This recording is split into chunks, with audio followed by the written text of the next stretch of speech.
Hello everyone. So today is the Naipur J Non Pharma Day 5 Part 2 है ना। सुबह मैंने पार्ट 1 में जिसमें करंट अफेयर्स कराए थे, दिस इज़ पार्ट 2। और आज मैं आपको बताने वाली हूँ वो बताने वाली हूँ vocabulary and odd one out which is a major and important topic from NIPER J non pharma 2026। और मैं वोकेबलरी को सॉल्व करने की एक ट्रिक भी बताऊंगी। अब आप सोचोगे वोकेबलरी की थोड़ी ना कोई ट्रिक होती है। सी देखते हैं कैसे। चलो बिना टाइम वेस्ट करते हुए स्टार्ट करते हैं अपनी preparation. Okay, part 1 is vocabulary. Why vocabulary matters?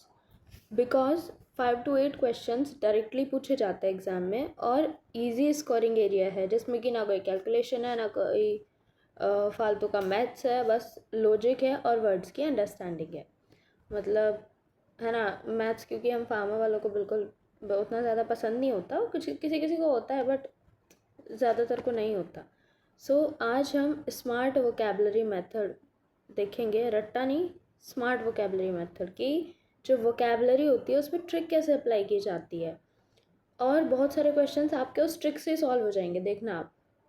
तो चलो बिना टाइम वेस्ट करते हुए शुरू करते हैं। Rule 1, learn word roots. Word roots chemistry में पढ़ा था। देखो 90% जो इंग्लिश के वर्ड्स है वो या तो लेटिन लैंग्वेज से लिए गए हैं या फिर ग्रीक लैंग्वेज से लिया गया है। अगर हमने रूट देख लिया उस वर्ड का कि वो कौन सी लैंग्वेज है तो अननोन वर्ड्स भी सॉल्व हो जाएंगे। देखते हैं कैसे। देखो, most important roots for exams like root meaning example. Root meaning example, the root is bio, ये तो आपको पता ही है, life biology. Geo earth geography. Auto का मतलब होता है सेल्फ, माइक्रो स्मॉल ये तो पता ही है। बाकी एक जो इम्पोर्टेंट है जो पता तो है बट जो एकदम से क्लिक नहीं होता माइंड में वो है टैली। टैली का मतलब होता है डिस्टेंस। देन क्रोन, क्रोन का मतलब होता है टाइम, क्रोन, जिसमें जहाँ क्रोन आ गया उधर मतलब है टाइम। और फोबिया भी पता है, फीवर। फाइल भी पता है, लव। बस क्रोन एक इसमें याद करो और टैली याद करो। टैली मतलब डिस्टेंस, क्रोन मतलब टाइम, ठीक है। उसके बाद जो वोकैबुलरी है ना उसका मतलब होता है डिकोडिंग। एक वो कोड होता है, जनरली इंग्लिश का वर्ड एक कोड ही होता है और हमें उसे डिकोड करना होता है, उसे लर्न नहीं करना होता, क्योंकि इतने सारे वर्ड्स कैसे हम याद रख पाएंगे, इतनी मेमोरी, मतलब इतनी सारी डेट्स भी याद करनी है, मैकेनिज्म्स भी याद करने हैं, है ना, फार्माकोलॉजिकल एक्शंस ड्रग का, उसके साइड इफ़ेक्ट्स, एडवर्स इफेक्ट्स। और अभी हम एक एक वर्ड्स को भी याद करने थोड़ी ना बैठेंगे, तो हमें कुछ कोड और उसे डिकोड करने का जो तरीका है वो सीखना है।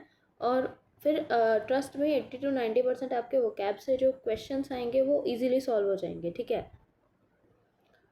तो ये देखो, prefix trick, prefix changes meaning completely, like when see UN, when the prefix is un means not, dis means opposite, ये तो लर्न करो। देखो प्री पोस्ट तो आपको पता ही है, प्री का मतलब बिफोर होता है, पोस्ट का मतलब आफ्टर होता है।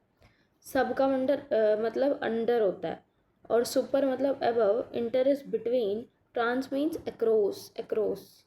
सो un means not, un means not, dis means opposite, pre पता है, पोस्ट पता है, सब भी पता है, under, super is above, inter inter पता है ना, between.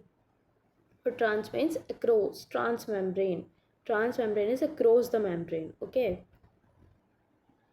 The next is rule 3. Rule 3 is suffix trick. Suffix trick means logy तो पता है ना आपको, बायोलॉजी, फार्माकोलॉजी, तो logy means study, ist means person, like ये scientist, ist represent a person. Ness means quality, ness means quality, able means capable, and tion means the process is going on. Tion is in continuous process, continuous process, the process is going on, ठीक है। तो suffix याद करो मेरे साथ, लोजी पता है study, ist पता है person, ness represent the quality of anything, ness is quality. Like a word forgiveness, तो ness is the quality, ness, forgiveness is the quality of any person. Able means capable and tion the process is going on. Then next is exam strategy, जो कि important है। आपको क्या करना है, कितना भी इतना बड़ा सा वर्ड दे देंगे नहीं, आपको उसको देख के पैनिक बिल्कुल नहीं होना है। आपको क्या करना है, उस वर्ड को पार्ट्स में ब्रेक करना है और मीनिंग उसका लॉजिकली ढूंढना है कि इस वर्ड का ये मीनिंग है, इस वर्ड का ये मीनिंग है, तो इसका क्या मीनिंग हो सकता है। और ऑप्शंस को एलिमिनेट करने की आदत आपको डालनी होगी। और इसलिए मैं बोल रही हूँ जितने भी फार्मो के क्वेश्चंस हैं, क्योंकि वो अब आपको बहुत आसान लगेगा, तो जितने भी फार्मो के क्वेश्चंस हैं उसको 20 सेकेंड्स पे सॉल्व करने की कोशिश करो और टाइम को प्रिजर्व करो इन क्वेश्चंस के लिए, क्योंकि यहाँ आपका थोड़ा सा माइंड की रिक्वायरमेंट होगी, थोड़ा सा लॉजिक की ज़रूरत होगी। Then there are many examples like benevolent. Benevolent. Right? Bene is equal to good. Volent is equal to wish. तो good wish means meaning क्या हुआ इसका well wishing और kind. तो benevolent. Right? Bene is equal to good. Good. और volent is equal to wish. Volent is equal to wish. So you have to solve questions like that. Use your mind, use your logic, and solve questions like this by breaking a large word into small words. Then the second example is misanthrope. Misanthrope. Mis का मतलब होता है hate and anthrope मतलब human. Person who hate people is known as misanthrope. Misanthrope. Mis means hate and anthrope means human. Misanthrope is the person who hates people. Then there are some practice MCQs only for you. Solve these questions. Like synonym of abundant. Abundant means plenty. अभी इसका है ना, abundant means like मेरे पास अभी abundant time है, मेरे पास plenty of time है, अभी मतलब मेरे पास बहुत ज़्यादा टाइम है, तो answer should be B should be the answer. Next like antonym of hostile. Okay, hostile का मीनिंग क्या होता है? हॉस्टाइल का मीनिंग होता है जो अकेले रहना महसूस करता है ना, जो अकेले रहना पसंद करता है, जिसको अकेले रहना पसंद है. तो हॉस्टाइल का जो एंटोनियम हो जाएगा वो फ्रेंडली हो जाएगा. Then autonomy. What is autonomy? Autonomy का क्या मतलब है? ऑटो मीन्स सेल्फ डिपेंडेंट जो पर्सन होता है उसे हम क्या बोलते हैं? ऑटोनॉमी. तो autonomy is self rule. Then ephemeral. What is ephemeral? Ephemeral जो हमेशा रहने वाला है. एफिमेरल जो हमेशा रहने वाला है और उसका एफिमेरल नहीं है वो. एफिमेरल मीन्स जिसका जो लाइफ स्पैन है वो शॉर्ट है. जिसका लाइफ स्पैन शॉर्ट है उसको हम एफिमेरल बोलते हैं. Ephemeral is short lived. Learn कर लो इसे. एफिमेरल कौन होता है? Short lived. जो हमेशा रहने वाला नहीं है, जिसकी जो हाफ लाइफ है, जिसकी जो कंप्लीट लाइफ स्पैन है वो शॉर्ट लिव्ड है. ओके. Next is meticulous. वो बंदा जो हर काम को बड़े अच्छे से करता है, हर चीज़ के लिए बहुत ज़्यादा केयरफुल रहता है, जो बहुत ज़्यादा केयर शो करता है. मेटिकुलस. तो meticulous means careful. Okay. Now solve these questions also. Obscure का मतलब क्या है? प्रूडेंट क्या होता है? प्रूडेंट तो पता ही होगा ना, इंटेलिजेंट, वाइज. रेलक्टेंट क्या है? Reluctant. Then transparent. What is transparent? Vigorous. Okay.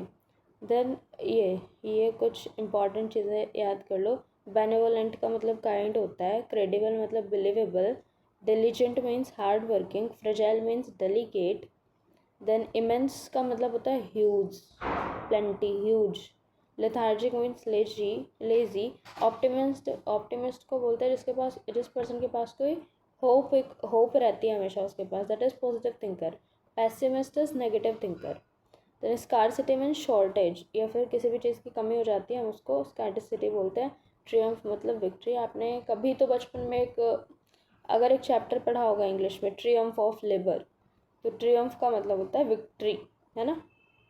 Now the part of vocabulary is completed and we will move to second part of our non pharma day 5, that is odd one out. Pick odd one out. यहाँ से भी question आता है. इसमें क्या concept है देखो समझाती हूँ. यहाँ जो कॉन्सेप्ट आता है that is one word does not belong to the group. Means जो 4 ऑप्शन रहेंगे, 4 में से 3 सेम ग्रुप के होंगे. आपको वो तीनों को एलिमिनेट करना है और एक डिफरेंट होगा, बस आपको ओड वन, वो जो डिफरेंट वन होता है उसी को out means pick one out, okay, वही आपका आंसर होगा. Exam checks category understanding, logical reasoning and concept clarity. तो यही ट्रिक है. First find common relation among 3 words, remaining word would be the answer. अब types of odd one out category based हो सकता है, like dog, cat, cow, apple. तो apple is the odd one. Next is scientific classification like gold, silver, copper, oxygen. Okay, अभी आपको क्या देखना है कि ये सारे मेटल्स है. गोल्ड भी मेटल है, सिल्वर भी मेटल है, कॉपर भी मेटल है, ऑक्सीजन क्या है, गैस है, तो वो एक नॉन मेटल है. डिग्री या प्रॉपर्टी के हिसाब से भी हो सकता है, हॉट, वार्म, कोल्ड और आइस. अभी यहाँ देखो, कोल्ड, वार्म और हॉट और आइस. आइस तो क्या है, एक मटेरियलिस्टिक थिंग है. और ये सारी चीज़ें क्या है, टेम्परेचर, टेम्परेचर दर्शा रही है.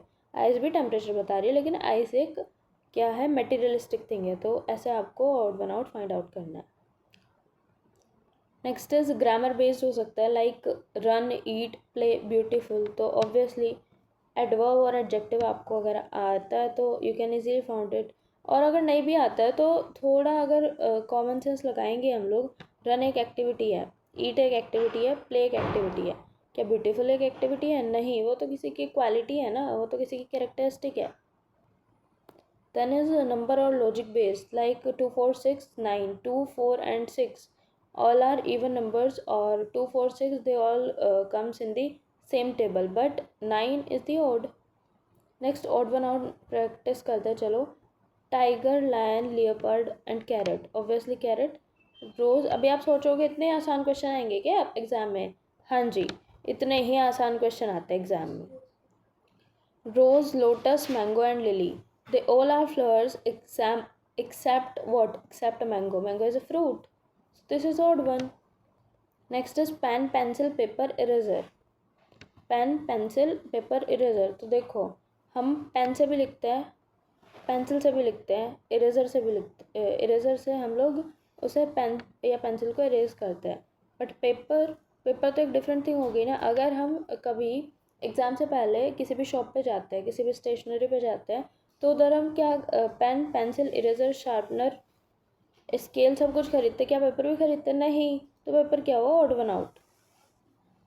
The next one is Delhi, Mumbai, Kolkata and Nepal. तो Delhi, Mumbai, Kolkata all are in India, all are within India. ये सारे क्या है, स्टेट है, जबकि नेपाल एक कंट्री है. Delhi is a place, not a state. It is the capital, but Nepal is a different country, है ना. ये तीनों क्या है, तीनों इंडिया में है, बट नेपाल इंडिया में नहीं है, नेपाल दूसरी कंट्री है. Next is January, March, June, Monday. Okay, January, March and June all are months, whereas Monday is the day. Next one is gold, iron, copper, plastic. Gold, iron, copper all are metals, but plastic is a different thing. Then cow, goat, tiger, sheep, है ना. cow, goat, tiger, sheep. बताओ, ये बताओ, ये तो हम बचपन से पढ़ते आ रहे हैं. ये इसका आंसर आप बताओगे कि काउ. ठीक है, टाइगर लिखा है मैंने आंसर में, कार्निवोर है. बट काउ, गोट और शिप क्या है, ये तुम लोग बताओगे क्या है वो. और अभी अगर आपने ये नहीं बताया तो 6-7 क्लास के बच्चे पढ़ते हैं, फिर उनके साथ पढ़ोगे क्या अब? हाँ, उनके साथ पढ़ोगे क्या अब? तो इसका आंसर कमेंट बॉक्स में ज़रूर कमेंट करना. Tiger is a carnivore, but cow, goat and sheep, what are they? The next question is square, circle, triangle, table. Obviously अगर हम पेन से स्क्वायर बना सकते हैं, सर्कल, ट्रायंगल. अभी टेबल तो एक डिफरेंट थिंग हो गई ना. शेप्स, ये तो शेप है, but table is a different thing. Table is not a shape. Then apple, banana, potato, mango. Apple, banana, potato, mango. Fruit, fruit, fruit, vegetable. Next is sun, moon, star, river. Obviously these all three appears in the sky, whereas river is on the land. River flows on earth and they are in the space. Next is run, jump, walk, happy. Run, jump, walk, happy. Yes, ये तीनों अपने पैरों से करते हैं ना, भागते हैं पैरों से जंप करते हैं और पैरों से वॉक करते हैं. Happy? No, happy is a different thing. Next one is doctor, nurse, teacher, hospital. हाँ, doctor, nurse, teacher, hospital. Doctor is a profession, nurse is a profession, teacher is a profession, where is hospital is a place, है ना। चलो इस वाले का option नहीं दिखाऊंगे। Red, blue, green, sweet. Red is a colour, blue is a colour, green is a colour, sweet is a test. Next दिख गया। कार, बस, ट्रेन, रोड, ऑब्वियसली रोड। चलो नेक्स्ट वाले का नहीं दिखाऊंगी। बुक, नोटबुक, मैगजीन और राइटर। ऑब्वियसली बुक भी पढ़ने की चीज़ है, नोटबुक से भी पढ़ता है, मैगजीन से भी पढ़ता है, बट राइटर तो लिखता है ना, तो वो डिफरेंट है। द नेक्स्ट वन इज, हाँ, dog, cat, elephant, sparrow. Yes, dog is animal, cat is animal, elephant is animal, sparrow is a bird. Next, knife, spoon, plate और food. Food. Okay next, physics, chemistry, biology, cricket, cricket. Okay, Ganga, Yamuna, Nile, Everest, Everest, Everest is a mountain, they all are river. Next is this, milk, tea, coffee, watermelon, watermelon, है ना। तो आपको इसमें कुछ नहीं करना, बस ऑड वन आउट ही छाड़ना है। ऑड वन आउट आपको पिकअप करना है और उसे वही आंसर है। आपको ओवरथिंक नहीं करना है इसमें। सिंपलेस्ट रिलेशन देखना है, 5 सेकेंड्स रूल। अगर रिलेशन मिल रहा है तो मार्क करो आंसर। 3 अगर अगर जैसे ये थे मिल्क, टी, कॉफ़ी, तो इन तीनों में मिल्क का यूज़ हो रहा था, जबकि वाटरमेलन डिफरेंट थिंग थी। तो अगर तीनों में रिलेशन मिल रहा है तो immediately mark the answer. Confuse हो रहे हो तो एलिमिनेट करो, और अगर थोड़ा ज़्यादा टाइम लग रहा है तो skip immediately. Don't stuck on a single question, क्योंकि इसमें बहुत सारे बच्चे ऐसे होते हैं जो लास्ट वाले क्वेश्चन तक जा ही नहीं पाते। तो आपको क्या करना है, एक बार सारे क्वेश्चंस को देख लेना है, ठीक है। जो इमीडिएट आंसर आप कर पा रहे हो, ढूंढ पा रहे हो, तो उसको तुरंत मार्क कर दो। जिसमें थोड़ा मीन्स लाइक आपके टाइम के हिसाब से, क्योंकि बहुत सारे क्वेश्चन ऐसे होंगे जो 1 या 2 सेकेंड्स में ही आपको क्लिक हो जाएंगे, ये था ख़त्म, क्योंकि डायरेक्ट क्वेश्चन होंगे। और इसमें ऐसा भी होगा कि एक का दूसरे से कुछ कोई ऑप्शन ऐसे कंफ्यूजिंग वाले नहीं होंगे, क्योंकि फार्मा से तो बिल्कुल डायरेक्ट रहेगा। बट जिसमें आपको लग रहा है कि हाँ आपको थोड़ा टाइम जा रहा है, आपको लग रहा है नहीं इसमें टाइम जा रहा है, इमीडिएटली स्किप करना है। आपको एक भी क्वेश्चन पे स्टिक होकर नहीं रहना है, ठीक है। तो प्रैक्टिस करो, जितने ज़्यादा एमसीक्यूज़ की आप प्रैक्टिस कर सकते हो, या फिर आपको किसी और चीज़ की नीड है, मैं ये बोलती हूँ, बार बार बोलती हूँ, कमेंट करो। मैं हर वो चीज़ प्रोवाइड करने की कोशिश करूँगी जिसकी आपको नीड है, ठीक है। और मैं बोलूँ आपको, मतलब अगर आपको मेरा भी वीडियो थोड़ा भी अगर इन्फॉर्मेटिव लगता है तो like, share and subscribe my channel guys. तब तक के लिए thank you, bye. Continue preparation with strong vision. Thank you.